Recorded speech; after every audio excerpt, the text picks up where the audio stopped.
And it's no accident, I think, that in our own particular moment, when you think of the two towering figures who wrestle with the most violent forms of greed and hatred, Flannery O'Connor and Toni Morrison, that they both are Catholics, deep Catholics, devotional Catholics.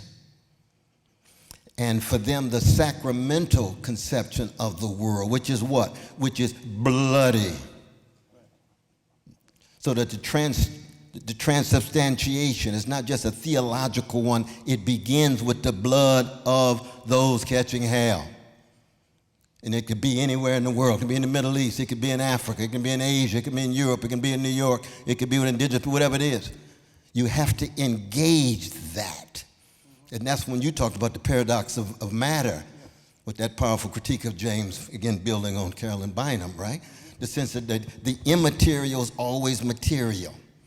Now, we Christians talk about this in terms of the Word being made flesh, and the flesh is crucified as a testament to the Word.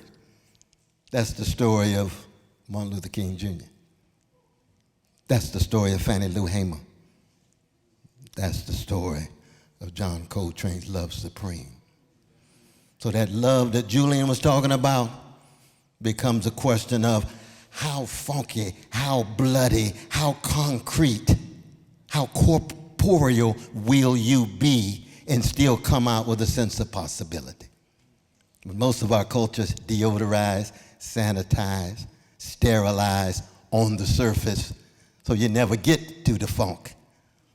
You never can say anything about the blood that's flowing, whose ever blood it is, usually oppressed folk, usually folk who have less power, but we know the long history of that.